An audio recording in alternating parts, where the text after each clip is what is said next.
नमस्कार. मराठी रिव्ह्यूजमध्ये तुमचं खूप खूप स्वागत. आणि आपण अनेक बायोपिक पाहिलेले आहेत ह्याआधी, जसे की मेरी कॉम, दंगल आणि गुरु पिक्चर, जे आपल्या लक्षात राहिले आणि खूप इन्स्पिरेशन होते आणि त्याच्यातून आपण खूप काही शिकलो किंवा त्याच्यातून प्रेरणा मिळाली. सो असे पिक्चर बघायला प्रत्येकालाच आवडतात आणि असे पिक्चर बघून आपल्याला खूप मोटिवेशन मिळतं. तर त्याच संदर्भात आता एक नवीन पिक्चर रिलीज झालेला आहे श्रीकांत नावाचा, जो पूर्णपणे बायोपिक आहे. श्रीकांत बोला हे जे आहेत त्यांच्यावर हा पिक्चर, त्यांच्या जीवनावर आधारित हा पिक्चर आहे. तर आज मी त्या पिक्चरची रिव्ह्यू देणार आहे मराठीमध्ये. तर तो पिक्चर मी पाहिला, तो पिक्चर भावला, मला आवडला. त्याच्या जे फर्स्ट रिव्ह्यू आले होते ते मी पाहिले होते. पब्लिकचे रिव्ह्यू त्याच्यासाठी बऱ्याच पब्लिकने त्या पिक्चरला नाकारलं किंवा ते म्हणाले काही मजा नाही, इंटरेस्टिंग नाही वाटला. पण त्यांना काय इंटरेस्टिंग नाही वाटला असा मला प्रश्न पडला होता. कारण मी स्वतः जेव्हा तो पिक्चर पाहिला तेव्हा तो मला इंटरेस्टिंगही वाटला आणि त्याच्यातून खूप काही घेण्यासारखं आहे असंही मला जाणवत राहिलं. तर आणि ह्या अशा इन्स्पिरेशनची, अशा मोटिवेशनची आपल्या सगळ्यांना गरज आहे.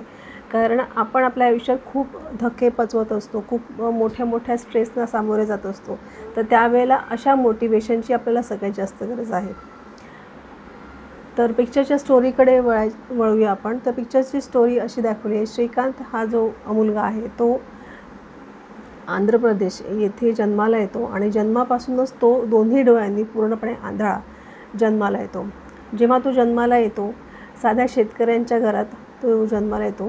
तर तिथे ते एकतर गरीब असतात. तिथे जर आंधळा मुलगा त्यांच्या घरात जन्माला येईल तर त्यांना किती त्रास होऊ शकतो किंवा त्यांना पुढे जाऊन त्या मुलाला त्यांचं आयुष्य किती खराब होऊ शकतं ह्या विचारानेच ते वडील श्रीकांतला जमिनीत पुरणार असतात.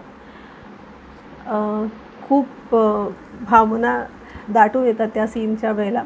आणि त्यानंतर जेव्हा ते त्याला नाही पुरत आणि त्यानंतर मग त्याला शिकवायला नॉर्मल मुलांच्या शाळेत तो शिकतो, तिथेही तो त्यांच्या सगळ्यांच्या पुढे असतो आंधळा असूनही. आणि त्यानंतर जेव्हा तो ब्लाइंड स्कूलमध्ये जातो, तिथे गेल्यावर त्यांना टीचर मिळते जिचा रोल केलेला आहे ज्योतिका मॅडमने आणि ती त्यांना नेहमी सपोर्ट करते. त्यानंतर त्याच्या आयुष्याला एक वेगळं वळण मिळतं आणि तो स्वतःची एक वेगळी फाईट देतो सिस्टमच्या विरुद्ध जाऊन. तर त्याचा सगळ्यात मोठा सपोर्ट म्हणजे त्याचे आईवडील, जे त्याला पुरत नाही, त्याला जगू देतात. त्यानंतर त्याची टीचर जिचा रोल ज्योतिका मॅडमने केलेला आहे आणि श्रीकांत यांचा जो रोल केलेला आहे राजकुमार राव, जे नेहमीच त्यांच्या ॲक्टिंगमधून त्यांची ताकद दाखवून देतात. तर त्यांनी ती दाखवलेली आहे एका अंध व्यक्तीचं काम करून. तर ह्या सिनेमाची ताकद खूप काही आहे, याच्यातून खूप काही घेण्यासारखं आहे. सगळ्यांनी खूप चांगलं काम केलेलं आहे आणि ह्याच्यातून तुम्हाला दरवेळी मोटिवेशनच मिळेल.